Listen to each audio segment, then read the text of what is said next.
Little bit of extra variety for you guys, but we are getting in the game. It is Coin Flippers versus Fist of Ape, and we are getting right into it. Just great names. All right, so Dorado here, and we're in EU. So, I mean, I guess the question I have first off is, are we going to see Symmetra on defense? EU just does not like Symmetra anymore. Something going on with Bishkar and just the EU import laws or something. Because you just don't see Symmetra on defenses anymore. North America still runs it a little bit. But it's been kind of an interesting meta shift here, as EU was kind of the originators of running that slow, really passive defense, get your teleporter up, things like that. I'm going to be really interested to see what kind of lineups we see coming out. Absolutely, and I mean, every now and then we will still see a Symmetra, but you're right, it does not come out as often as it used to, where it used to be guaranteed on defenses, especially in EU, but nowadays, not so much. It does come out from time to time, but it's a little bit more variable. Either way, though, look at this defense coming out from the side of Coin Flippers. It's going to be Janawan on the Pharah, Mal on the Roadhog, Tiger on Mercy, Kikihiri on the Junkrat, Pertu on the Reinhardt, and Yeris on 76. There's always that new thing where you see a brand new team, you're reading off names, it's like, all right, I need to not mispronounce any of these. And I probably did anyways, but you know, I was trying not to. Yeah, you did okay. There's some tough names in there. A little bit interesting, though. They're running single support, no Lucio, no Symmetra. So, or no, there they go. There's the Lucio now. Sorry, I must have just missed that. But yeah, Soldier 76, pretty standard coming out there. The Roadhog, I mean, single tank now, so a kind of an interesting lineup. On the offense, though, we got Bambusha on Zarya. Seems fitting for Zarya. Nappa will be on the Tracer, Chromos on Farah, Dutcom on 76. Mercy will be played by Dekais, and Converse will be on the Reinhardt. Holding very far forward here. They got to be careful. Pretty disappointed his name is Nappa instead of Nappa. That could be making DBZ jokes all day long again. That would be my opening X, but Nappa right now on the offensive Tracer, looking for an opportunity. You don't see offensive Tracer all that often on Dorado. Interesting to see it coming out here early on. Yeah, I mean, we've seen Nubris run it a little bit. Cool Matt will play it here and there when they want to get some extra pressure onto the back line, but they've kind of just, the slow poke game is already happening here. Tracer is in. Yep, she's looking to get on 76, but that can be a little bit rough. The Tracer v76 matchup can be a problematic for the Tracer from time to time, especially if she doesn't feel like she can go deep in, and she got taken up by Yuri's pretty darn quickly. So the defense, pretty confident where they're holding. The offense, of course, this is Dorado. The offense has to be a little bit more careful on approaching. This is one of the harder to attack areas in the game. You have to be very methodical. And defenses are known to hold here for quite a while. Yeah, I'd say that, I'd go so far as to say at the higher level, the Soldier 76 is definitely favored in that match against the Tracer, because you do have that Helix rocket to absolutely chunk her, and higher level 76s don't miss their Helix rockets. It depends. Genoan, though, going to get taken out right, or Chromos going to get taken out right away by Genoan. A big Earthshatter comes down for Pertu, knocking down 3, sets up the offense, and they are all going to go down. Beautiful Earthshatter coming out for Pertu. And that's going to be a full team wipe in favor of the Coin Flippers. I will not waste this opportunity. Yeah, Fist of Ape, I mean, Coin Flippers are holding pretty far forward here. We've seen some teams get kind of more aggressive on Dorado. It's not just that these mid-level teams are doing it because whatever, but honestly, like, high-level teams have been trying to get a lot more poke in after they get a good decisive kill on Dorado. Envious comes to mind for that. Yeah, Envy will be very aggressive after getting a kill. It's just sort of, it's one of those things where if they feel they have an advantage, they will go in and capitalize. Offense right now trying to get through. The offense has really been stymied. They have not been able to really get through the archway even. Well, Chromos have been trying to get pickoffs in Pharah, but thus far has not been very successful. I think they're just kind of banking on Napo getting a lot more done in the back line. He's not really been able to do it. He did open up a ton of space here. Graviton comes out here, gets two on the defense end. They do get the fall through. 2 go down, but 2 come right back up. Tiger with the resurrection, and look at Yeri's with the fall through in the back line. Tac Visor DC right down. And there's a quick team fight, but going to be completely in favor of the defense. They're able to weather that storm from Bambusha. And as far as Zarya goes, she might want to switch here because she's not going to get another Zarya ult up before this point timer is over. Yeah, maybe a Roadhog try to get some picks early on, get those entry kills going for you. I mean, I don't think she's a terrible picker, but you're right, she's definitely not going to have the ult up. So if you're running it just for the ult, definitely switch. They really need Napo to get some more value out of this Tracer. He got some space opened up in the back line, which is fine, I guess, in small areas, but you do want to be getting those kills, making more space. Here comes the Pulse Bomb at some point. The problem that the offense is going to have here is that they're not running a Lucian. They're going to be running right into a defensive sound barrier for the next fight. Yeah. It's not a great look. Even though they have Barrage and Tac Visor, when sound barrier comes out, it's going to be rough as the tire comes in out of nowhere, takes out 3 members of the offense. And Hex, that's not GG, but it's pretty darn close. They force out the res immediately. Defense breaking it down. Here comes Cormos in the back with the Barrage, looking for anything. We'll take out the Junkrat, but immediately gets met by Janawan. So, defense again holding on here. Yeri's in that right side doing all sorts of work here for the defense. A defensive barrage on the way up from Janawan. Gonna eliminate Reinhardt. And this might be it already. Only 15 seconds left. The offense is just getting completely mopped up. And all things working out well here for coin flippers. Yeah, I mean, Napo's going to switch onto this Widowmaker just out of desperation here to try to get some early picks, but Yeri's just pops his attack visor and it nails 2 right away. Napo does get some revenge on Yeri's, who actually had his number earlier in the game when Napo was on that Tracer. I don't know about this late switch to Widowmaker here. I feel like if you're getting a Widow, you go earlier. As Paul just runs in, punches out Widow. Widow had no choice but to be there, though. Had to force overtime. The last 2 members of the offense moving in, but a bigger shot from Porto again. Knocking down 3, moving right in. That's going to be a 3K. Mercy comes in. I think she's not going to be able to get the res up. I didn't think she had res charged up. She was close, I guess. 9%. Yeah, I think the offensive Tracer just didn't get anything done there. Napa was on it. He got kind of shut down by Yeri's. I think one of the mistakes he was making is even when he had Pulse Bomb up, he would come in the side and just kind of poke a little bit. You're letting them know you're there. You're not really being as deceptive as you need to be on the back line. I mean, yes, blinks make noise, but you can blink, blink, blink, get in on the Mercy, drop that Pulse Bomb and hope. Then that can totally change a fight, but he was letting him know where he was. He was kind of not, he was playing at like this long-range poke Tracer, which is not where she excels at, so wasn't super impressed with the play of Napo there on an unconventional hero. I mean, if you don't want to be spotlighted on the stream, play meta heroes, because when you start picking Tracers on offense in Dorado, I'm going to look and see if you're getting anything done. Yeah, I mean, that's absolutely true. Is that anytime, if you want to get caster attention on stream, go to something that's not usually played, as Hex said, not meta heroes. If you're on a Diva, a Bastion, a Zenyatta, yeah, the camera, we're gonna have more focus on you because we don't see it all that often. It's new, it's exciting, but the downside is, of course, Tracer was not able to get what she needed there. It did not work out, and I agree. I think they would have worked out or worked better by having something a little bit more conventional there. Yeah, you could run triple tank here too. I mean, you could run that Roadhog here. I mean, we've seen triple tank run through on offense here several times before. It is much more meta. I mean, but if you're going to run the Tracer, you got to really dominate the back line. I mean, it's one of those things where it's high risk, high reward, but the risk is that you get shut down by a 76, which is what happened there. Now, the defense coming out now is going to be Dutcom on Lucio. Napo is going to be playing the Roadhog this time. Converse will be on the Reinhardt. Chromos on defensive Pharah. Bambusha is now on Soldier 76. And Dekais is going to be on the Mercy. Alrighty, well, looking here at the offense as they set up, again, it is going to be Janawan on the Pharah, Kikihiri on the Winston, Maul on the Lucio, Pertu on the Roadhog, Yeri's on the Widowmaker, and Tiger going to be on the Mercy. So they're rolling forward, and offensive Widow coming out pretty early here. We have seen a little bit more frequently here on Dorado. Surprised to see it come out this early, but here he's right now looking for it, and will take out Bambusha. That's a huge first pick, because now they're going to be down at 76. It's a 6v5, and this is a really big opportunity now for the coin flippers as they move forward. Yeah, I mean, we always look up for standout players early in these matches with teams that we don't necessarily know that well. Yeri's has played a really nice 76, gets another pick from his Widow on that Pharah. His hit scans look good today. Yeah, Yeri's has put the team on his back. He got 2 very big picks. The defense is absolutely staggered in the back. And remember, look at where the payload has to go. It doesn't have to go very far as Yeri's gets the pick off onto the Mercy. Yeri's having himself a game right now, and that is going to be it. A very decisive Game 1 victory coming out from the side of the coin flippers. Yeah, he looked really good there. So definitely someone to watch going forward. We'll see it again in instant replay here. Remember, this counts the defense of coin flippers as well, so this got it over the triple kill tire.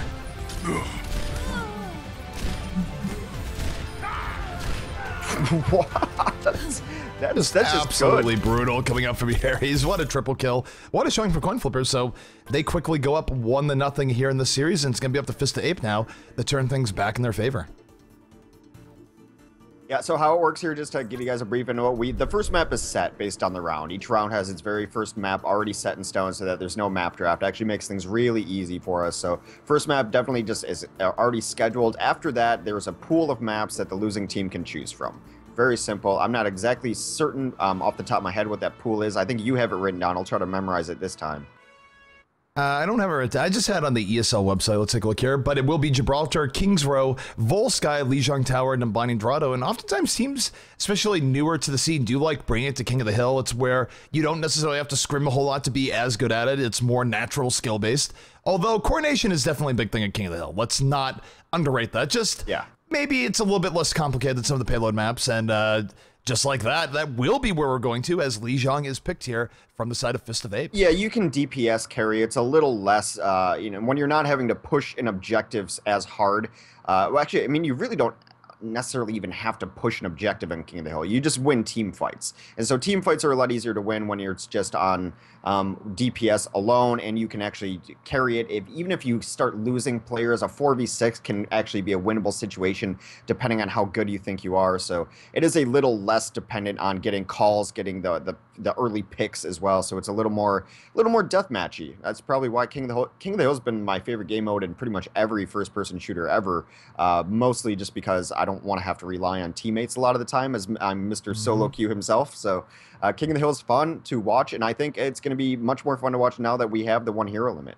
I would not mind actually experimenting though of just having a set where people call it 1-1-1-2, where you have 2 heroes that can duplicate. I think that might be an interesting thing for a tournament to play around in if anyone's looking to organize something like that. But for now, it is at the 1 hero limit, and we're going to see some pretty interesting compositions coming out next.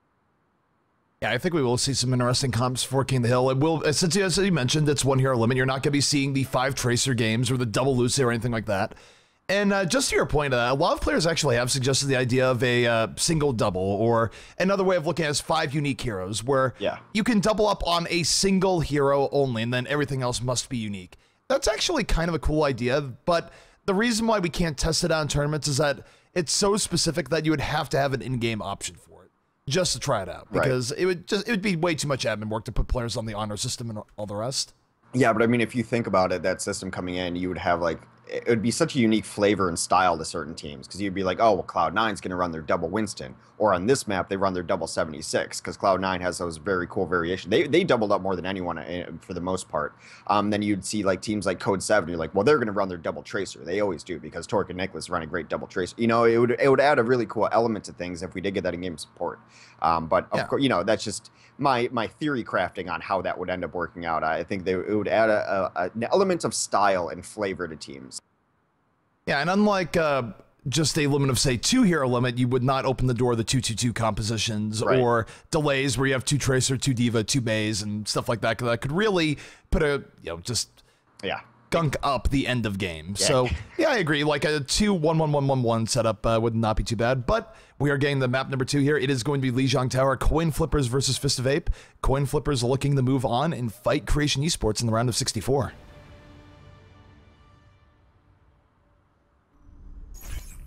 Okay, let's see what we have coming out here. So Coin Flippers are the team with Yeri, so he's going to be running the Tracer.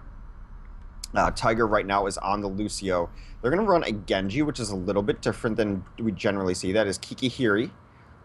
Wow, that is a name with a lot of vertical letters in it. It's hard to pronounce. I looked at that at the beginning. That's why I struggled for it. I was like, all right, let's not mispronounce it. And I probably did anyways. Kikihiri's on the Genji right now. They are queued up on a Diva as well. That's Mally. Her 2 is on the Winston. And Tiger on the Lucio. Janowin on the Fair is a little bit interesting if you're going to run that without a Mercy, but it seems they are. Yeah, and, well, take a look here at the other team as they roll out here for the set Fist of Ape. It's going to be Converse on the Diva, Bambusha on the 76, DC on the Mercy, Chromos on the Fair, Napo on Roadhog, and Dupecom on Lucio. And he was already able to take out Tiger. That was a long-range knockoff coming out from Chromos. So already a 65 in favor of Fist of Ape, but they're not actually winning this fight. They're getting slowly picked down as Yeri's once again doing quite a bit of work for the side of Coin Flippers. And thus far, the Coin Flippers, I gotta say, Yeri's might be their star player. He's had good plays on defense, good plays on offense, and right now, his Tracer is certainly getting work done early on here on Lijiang. Yeah, I mean, that early kill is absolutely brutal. It takes out your only support. As I mentioned earlier, they're not running that Mercy. They get absolutely crushed early on. Now this point is flipped over. Tiger does come back and is able to get the kills over there, but they did not capitalize on that early kill. DC went down. That's a great name to call him because I was struggling with that name, so good job there. Yeah, this is... I don't know. I mean, this is a little bit rough. I feel like if they're not able to win the first fight after taking out the Lucio effectively for free, it's going to be a rough time here for Fist of Ape. Coin Flippers definitely seems to be a little bit above them mechanically right now. And Yeri's has been an absolute beast because look at him. He's going to come in from the back. He's going to look for the pulse bomb. And what he's done here so far, I'd expect him to land it. Looks for the pulse bomb. Commentator's curse is on point. He misses the Roadhog. But he is going to take out Chromos here. And Shortor's Janawan comes in over the top of the barrage, taking out 2. And that's going to be its full team wipe in favor of the Coin Flippers. D.Va the last to fall. Yeah, I mean, that's D.Va meta. I rarely see D.Va in King of the Hill, and we see 2 of them on both sides. A little bit interesting. I think they're probably banking on getting these ults to clear out space at some point, but right now Fist of Ape looks like they're struggling, and now they're in the really tough spot of having to try to enter into this map. I mean, you get pushed so far back. Yeri's going to be so far forward on his Tracer. He does get jumped. He's going to be out now, but it's hard to engage in this map. Anytime you can push out on the Garden Stage of Lijiang's rough, but they are moving in. Sound Bearer on the way. Both teams pop the Sound Bearer back. Bambusha, Attack Visor comes out, does not get what he's looking for. Meanwhile, Janawan and Kikahiri, they do get into backline. 2 kills so far from the side of Coin Flippers. Make it 4. They are cleaning up right now. The res comes up, but they're in such a position that it's probably too little too late. They're going to be able to run in, and here comes a Dragon Blade just to make sure. Slicing and dicing, D.Va getting it taken out. Don't actually think the Dragon Blade was needed here, but it will get a few extra cleanup kills in the backline. That's going to be another full hold here from the side of Coin Flippers. Yeah, now you're in desperation time here as the Primal Rage comes onto the point from Napo. He gets eliminated by the barrage over the top. Are they going to be able to even get there? No, that is first stage for Coin Flippers. I mean, it's a Coin Flippers keeping up the momentum. They are 2 rounds away from moving on to fight creation. And they've been looking good so far. Again, biggest standout for them thus far in my mind has definitely been Yeri's. He has been playing a great Tracer. He played really well back in the last round, and we'll see if there's any switch-ups here. I'm not sure there will be, but I will say this. I think for the side of Fist Ape, I'm not really buying the D.Va pick right now, just given King of the Hill and all the rest. It'd probably be better. They can, of course, do double Winston, but I don't know. Putting that on a different tank or something would probably be better. Now that they have a Tracer, Converse could go Winston here. Yeah, well, where's Reaper, too? I mean, it's really odd to not see a Reaper on King of the Hill, because he's got his self-sustain. He can be taking sides of himself. He's a mix between a frontliner and a DPS. He's got 250 health. Really odd to see no Reapers on either side. Yeah, I mean, if we were watching a team like Envy play right now, you'd probably have time when Reaper on King of the Hill. Reaper's damage is just incredibly good. It's not, I'm not going to say it's mandatory, but still very, very good. Close. Maul here. There's Divas on both sides. Maul able to pick up Dukam in the very beginning. Kikahiri falling through. 3 kills here for the side of Coin Flippers. And again, they're getting everything they want and more. Just both teams rush into each other, and nothing flashy, just good mechanical play coming out from Coin Flippers to get the kills they need, and they will get first control. Yeah, well, DC's getting a couple kills on this Junkrat. I think it's a nice pick. Maybe not necessarily on this stage, but I think on King of the Hill, Junkrat might be a little bit underrated, especially on smaller stages. He's got some areas here that can really dominate, taking down the stairways, making sure you're not going to get pushed too far back out. He can hold that area for you. So now the engagement is going to come in right to the center. Bambusha is going to go forward. One right now, just on the fair, laying in rocket after rocket, looking for an opportunity. Zarya almost going down to that last rocket, but both teams still full strength, but the offensive Fist of Ape is just getting poked out. Finally, they fall to that poke. 2 people are down. Yeri's in the back, gonna pick up the 3rd kill, and that should be it for this push. Fist of Ape going to have to regroup once again. I'm on fire. Yeah, this Genji's done a lot of work for them too. I mean, I guess that's what they're swapping out for the Reaper instead, and Kikahiri has been absolutely crushing people on this Genji. The impressive thing about Yuri so far, and it's not just been this map, is that he's done really well on the Tracer, the Widow, and the 76, which just points to the fact that he's just really good at hit scan aim, which is a skill that takes years to like perfect in practice. So good for him. Right, boy, coming in from Kikahiri. They are going so far in. They're right at the enemy ship. They don't care. Slicing and dicing. They take out 2. Chromos able to fight back a little bit, does take out Genji. Oh no, he got knocked off the ledge by Janawan. The boot back is real from Concussive Blast, and I do feel like Coin Flippers is being a little bit over aggro here, but I'm not sure if Fist of Ape has what it takes to actually punish them for this aggression. We haven't seen it come out so far. Bambusha is going to be close to getting the Graviton, dies before that can happen, dies to the Winston there. The barrage could just come out on the front door. They're having a hard time just breaking out here.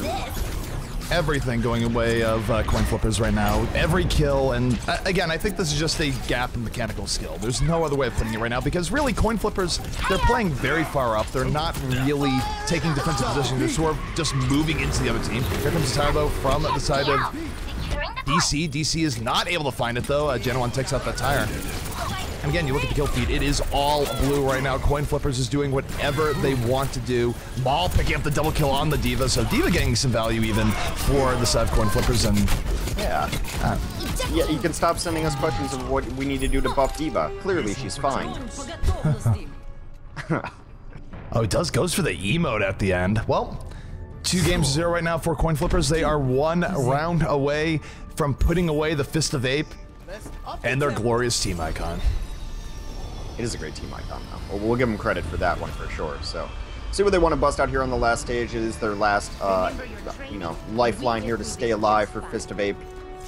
Of course, if Coin Flippers does win, they will have a little bit of a tougher matchup next, as they will be going against Creation Esports. I think they're a pretty good team. Yeah, this is going to be a big shift for Coin Flippers if they do get through this round, if they do dispatch a Fist of Ape and they go up against Creation. That's going to be rough, because Creation is arguably one of the very best teams in the EU, if not the best team by some people's estimation. Yeah. So going up against them, not the easiest thing in the world. See them fighting out in the courtyard to start things off here. DC is still on that Junkrat. It's an interesting pick for Koth. Junkrat, I think, does have stages that he's not bad on. King of the Hill, I think of Nepal, Inner Sanctum. I'm not so sure about Lijiang Night Market, though. It's very wide open. It's a lot easier to dodge those Junkrat bombs. Chromos, though, does get the first kill of the game. I think, again, I think it might have been a boop. I think he booped to Winston right off the edge. So Chromos having a talent for that, if nothing else. But the offense of Coin Flippers is running in once again. Yuri's right now looking for this pickoff. Down goes Zero Suit D.Va. Now he's looking for Napo. He gets the stick right away, gets the double kill. And Yuri's putting the team on his back. First control will be going to the side of Coin Flippers.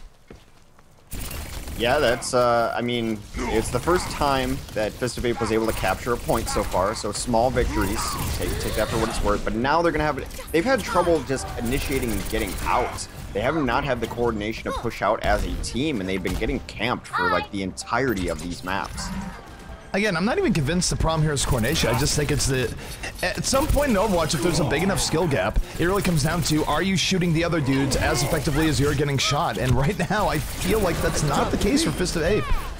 Because you look at Yuri's right now, Yuri's is not under any pressure at all, just in the back here on Tracer, laying in all sorts of damage with these pulse pistols. DC, though, able to get the double kill here on the point with the aid of Chromos, so offense looking a little bit better than they have, but Gen 1 Yuri is going to hold strong. They're going to push him right back off the point. And again, Coin Flippers should be able to hold. Yeah, I think it's a little bit of both, though. Sound Barrier came off at a weird timing, and it was also the Junkrat jumped out and took a different angle, then he got cleaned up later. They're not really necessarily fighting as a team and coordinating everything, but you're right, too. It also ends up being a mechanical skill thing as well. I think we might have a tire here in just a moment. Tech Visor coming out from the side of Fist of Ape. Apple gets nothing on it, just gets killed by the Genji instead. Might have a tire here in just a moment, but here comes Kikahiri. Dragon Blade at the ready, looking to slice and dice. Not able to get too much just yet. In fact, his gang just taken out by the ones and has to back out. He gets, oh my goodness, the D.Va out killed 4! Is this easy mode? This is gonna be a re-control here from the side of Fist of Ape. The D.Va ult, oh my goodness. Kikahiri was like feeling so You never good. see that. He got away from the Winston. He dashed into the area. All of a sudden, the D.Va bomb fell next to him, and that ended his life. This is gonna be the first competitive clip to ever get top on Reddit because it was a D.Va 4K. Oh man, well D.Va's mech is going down. Yuri's getting back in the fight in a vengeance. Takes out 2 immediately. Tiger piling on. Here comes a tire though from DC. Moving in. It will get taken out. Did not explode it in time. And Coin Flippers in great position to retake this point after just getting thoroughly embarrassed by that D.Va ult. Yeah. Oh man, that is one of the first times I've ever seen D.Va ult do anything competitive. I saw it actually do the same thing on Numbani and no, match. Not like this. You need the skate. Dude, Com got knocked off. Was not able to skate back in. Rip Dude Com, and now this is overtime. This is the tournament life on the line right now for Fist of Ape. They cannot get off the point for any reason, or it will be GG. Tiger though taking out DC. You only need a few more kills here. get this. Napo, the last hope, getting on the point, but he is the only Tracer. 5 Tracers not in the cards here today. It's up to Ducom and Napo, but they are facing very grim odds, and they will be taken out. Yeah, it looks like that is going to be it. That is Coin Flippers moving on. They will face Creation Esports next, so we'll get a better gauge of where they're actually at. But I mean, props to the Diva ult. Oh, I think we're getting it. No, wait, how is the Diva ult not playing the game? It killed 4 people. How good Yeri's playing. Not like this. Here's why. You've ruined our instant replay. That's pretty quality, though. Come on, you play a lot, Tracer. You like that play. Also, I mean, 75% kill participation is pretty good for a Tracer. I mean, you're generally, your kill participation is going to be high as a Tracer just because you're peppering everyone with damage and you're everywhere all at once, so. But good play out of him. He looked very good. He looked like the standout player on that team, so. Play of the game for Yeris. They will be going up against Creation Esports next. Creation going to be a much tougher challenge. I don't think we're going to be seeing as much Steven play, but hey, you never know.